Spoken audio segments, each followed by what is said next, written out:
Hello friends, आज मैं आपको बताने वाला हूं पाब्लो पिकासो की प्रैक्टिस की कहानी। कि पाब्लो पिकासो की प्रैक्टिस की कहानी क्या रही है। अगर आपको ये कहानी अच्छी लगे तो आप शेयर जरूर करिएगा अपने दोस्तों को। आखिर कब तक कोई प्रैक्टिस करे, बात आती है प्रैक्टिस की, कोई कब तक करे। प्रैक्टिस जब तक करे जब तक वो आ ना जाए।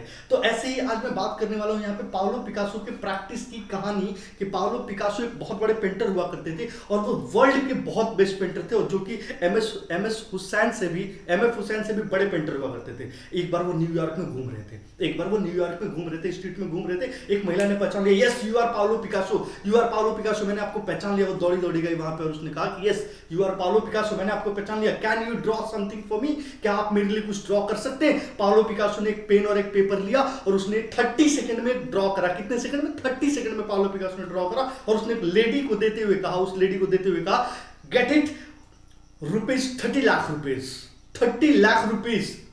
यानी कि इस पेंटिंग की जो कॉस्ट प्राइस है वो 30 लाख रुपीज है। उस महिला ने मुस्कुराया और कहा, कह रहे सर मजाक क्यों कर रहे हैं, वो चले गए। यानी कि जब उस महिला ने वो पेंटिंग को लेके जगह जगह पे जब दिखाया तो वहां पे जो परचेज करने वाले थे उन्होंने कहा, उस शॉपकीपर ने कहा, उस दुकानदार ने कहा जिन्होंने वो पाब्लो पिकासो, उसने कहा कि yes this is painting made by the Pablo Picasso. तो आप इसके क्या प्राइस दे सकते हैं जो पाब्लो पिकासो ने पेंटिंग बनाई है। उस दुकानदार ने कहा मिनिमम 30 लाख रुपीज में इसका दे सकता हूं, मिनिमम 30 लाख रुपीज में इसका दे सकता हूं। वो फीमेल जो है वो शॉक्ड हो गई, ओ माय गॉड, 30 सेकंड में 30 लाख की पेंटिंग, 30 सेकंड में 30 लाख की पेंटिंग।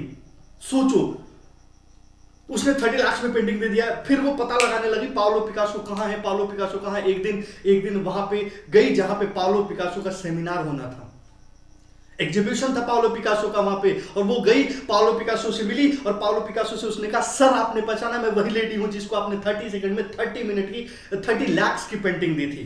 पाब्लो पिकासो ने कहा, यस मुझे पता है कि वो पेंटिंग 30 लाख की थी। तो उसने कहा कि सर मुझे भी ऐसी पेंटिंग सीखनी है जो 30 मिनट में 30 लाख की बनाई जाती है। 30 सेकंड में 30 लाख की बनाने जाने वाली पेंटिंग मुझे भी सीखनी है, आप मुझे भी सिखाइए। उसके लिए क्या करना होगा। पाब्लो पिकासो ने कहा कि बेटा जो पेंटिंग हमने 30 सेकंड में बनाई है उसके लिए हमने 30 साल प्रैक्टिस करी है, उसके लिए हमने 30 साल प्रैक्टिस करी है। ऐसा ही अगर मैं बात करूं, यानी कि यहां पे मेन मुद्दा क्या है पाब्लो पिकासो की प्रैक्टिस, कि जो 30 सेकंड की पेंटिंग 30 लाख में बेची गई थी, उसे सीखना सभी चाहते थे, सीखना वो लेडी भी चाहती थी। लेकिन जो डेडिकेशन पाब्लो पिकासो ने दिया था वो 30 साल से। पाब्लो पिकासो ने कहा कि 30 सेकंड पेंटिंग के लिए अभी आपको आसान लगता है, लेकिन इसके लिए हमने 30 ईयर्स दिए हैं, 30 ईयर्स दिए हैं। यानी कि practice, perfect practice makes a man perfect. नीचे लाइन स्क्रॉल हो रहा होगा, वो ध्यान से देखिएगा। सही दिशा में किया गया प्रयास आपको सफलता दिला सकता है। ऐसे में बात करूंगा ब्रूस ली की। ब्रूस ली ने एक इंटरव्यू में कहा था, मुझे उनसे डर नहीं लगता जिन्हें 1000 तरीके पता है पंच मारने के, हमें उनसे डर लगता है जिन्होंने एक ही पंच को 1000 बार प्रैक्टिस करा हो। यानी कि फिर से बात आ गई किसकी? प्रैक्टिस की। फिर से बात आ गई किसकी? प्रैक्टिस की। तो ये स्टोरी आपको कैसी लगी कमेंट बॉक्स में कमेंट करके जरूर बताएंगे हमें। और अगली कहानी मैं लेके आने वाला हूं आपको हॉकी का जादूगर मेजर ध्यानचंद का, कि मेजर ध्यानचंद की प्रैक्टिस की कहानी क्या थी। तो मैं यही कहना चाहूंगा, perfect practice makes a man perfect. Practice करते रहिए तब तक जब तक वो चीजें आ ना जाए तब तक। Thank you so much everyone.